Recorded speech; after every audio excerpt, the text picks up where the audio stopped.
And we can't do it by just hoping and praying. We have to build that position. So, for example, classic 2020. If we have the opportunity for 2020, various conditions. One of the conditions is that we have a history of collective action. What does that mean?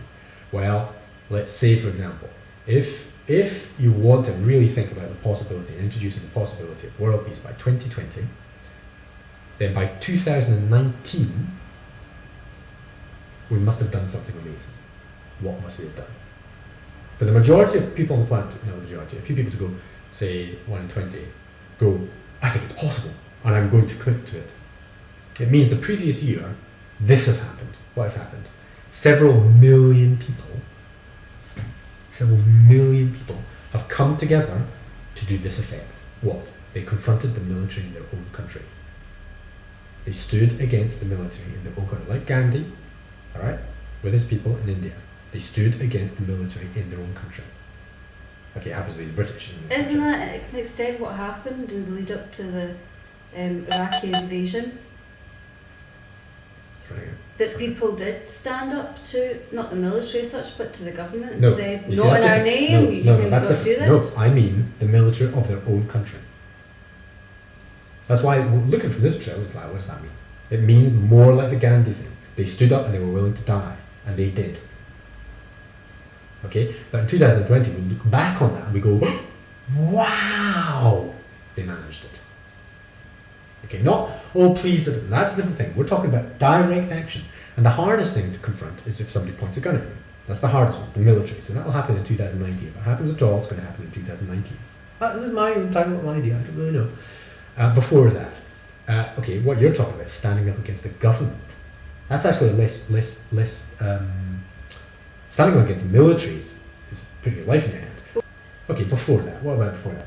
What happens if, for example, before that, several million people got together to bring down a major financial institution, just to demonstrate its political power? That's pretty extreme. That's happened before, is it not? Ooh, has it? I thought a bank was brought down. Yeah, but that was through incompetence of, certain individuals. What was the bank? Was it again? Bearings. And it's because some guy was doing some drug trading and doing this, that, and the next thing. No, I mean collectively. I mean very simple actions like credit card. You get a credit card for $25,000, even though you don't have to, and you just sell it and you use the $25,000.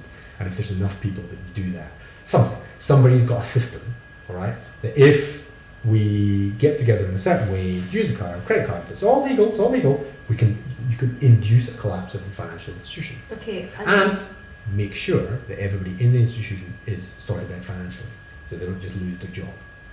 Okay? These are radical ideas. That's a radical idea. It is a radical idea. Yeah. You're presenting a lot of radical ideas, actually. Yeah. Okay, but when you're suggesting why are we talking about these radical ideas? I'm saying if you working towards world peace is very nice, all right. But if you actually realistically want to have world peace, some people, that more radical, I suppose, are going to have to introduce systems that actually have effect.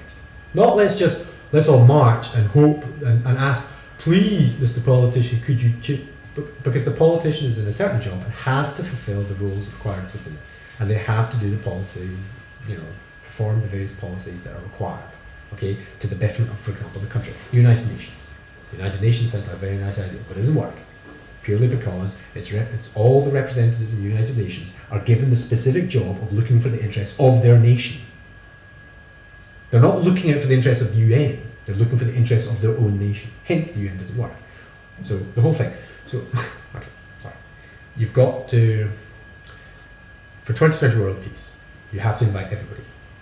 I mean, realistically, if you want to have world peace, it's all of us. Radicals, nice people. Everybody's working towards it. Some people are doing it by being really nice, some people are doing it by praying, some people are doing it by being politicians, and so on and so forth. Everybody's doing everything. What I'm suggesting is if you want to actually create the opportunity realistically, some of us are going to be more active than others about creating political, and it's all to do with the number of people getting together. That's all it is, the number of people getting together. And rather than an institution and agreeing on an agenda, I'm saying, no, let's just get together in groups of 10 and see what the effect of 10 is. Let's get to group with 100. What's the power with that? What can we do with 1,000? And we can imagine what we can do with 1,000,000 people, but really at this stage, we don't have 1,000,000 people. But maybe at some stage, we will have enough of us together. Enough of us together, sorry. But enough of us together that, 1,000,000 people collectively in one night decide to do something. So they all put in £10. It's £10 million that night. There's an entertainment. Internet. We have internet.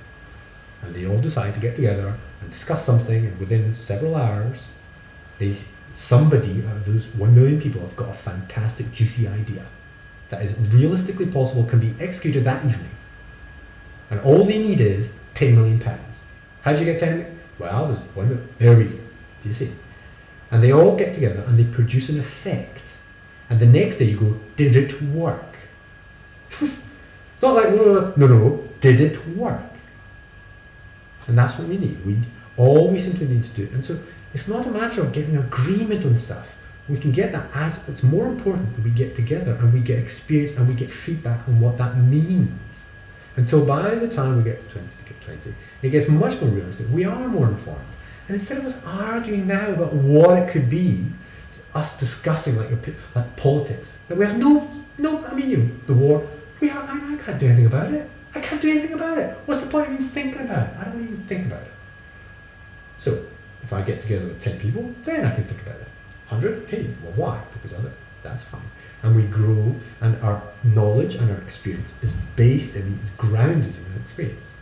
And our ideas are grounded in an experience. And if that gets bigger and bigger, that's how we get world peace. Thank you very much. Oh. It was a bit long, wasn't it? Yes, well, thank you very much.